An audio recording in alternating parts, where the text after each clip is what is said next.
Hello, and welcome to Business with Ronnie. Today I'm going to teach you about budget, economies of scale, and break-even. Let's get to it. So, now I'm going to teach you about break-even. On the break-even graph, there will be an x-axis which indicates the quantity sold. On the y-axis shows the cost and revenue. Then, on the graph, there will be a fixed cost. Fixed costs are costs which do not vary with the level of output. Then we have the total cost. Total cost is fixed costs and variable costs added together. The blue line is the revenue, the money coming into the business. Then when the two lines intersect, it will show the break-even point. All this orange colored gap is the loss. The gap on the right hand side is the profit for the business. However, there is another way to find the break-even point with the break-even point formula.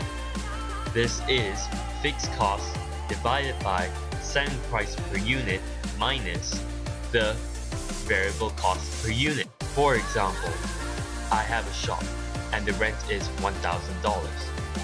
That rent is the fixed cost, and I sell a bag. One bag costs $15 and I sell one bag for $20. So the cost of me buying the bag is the variable cost, and the cost of me selling the bag is the selling price. Now, using my break-even point formula, it's 1000 divided by 20 minus 15, which gives me 200. This means that if I sell over 200 bags, I make a profit. And if I sell less than 200 bags, now I'm going to teach you about budget. Budgets are just plans for the future on how much money you're going to spend on items. Therefore, you'll know how much money you'll have left. To help you understand budget, I've drawn a simple budget table for you. Basically, all you have to know is that the opening balance on the bottom of the table indicates how much money I start off with at the beginning of the month, and the closing balance indicates how much money I have left. Now, we will do economies of scale. Remember the words coming out of my mouth. Large businesses are able to gain economies of scale, which allows to lower the average cost per unit produced. To show you and make you understand for those visual learners out there, you have a graph. Okay, this x-axis full of output, level output. Then over here, the y-axis, you have average cost.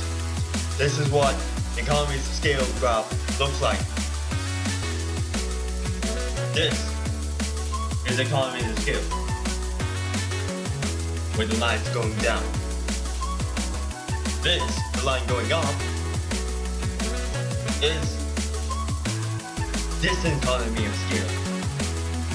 In economies of scale, there are different economies. This purchasing economy is where if you buy large quantities of something for a cheaper price than on the average price. The next thing you need to know about is managerial economies. What is this? I'm glad you asked.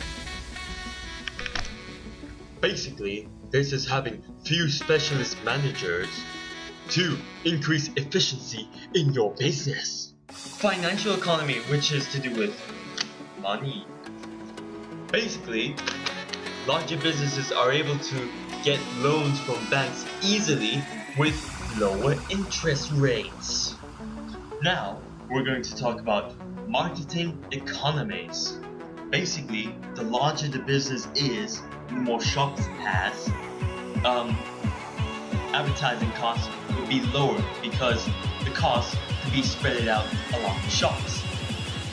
Last but not least is the technical economy. Basically, large businesses can afford machines to help with the production of products. Therefore, it makes more products and increases efficiency.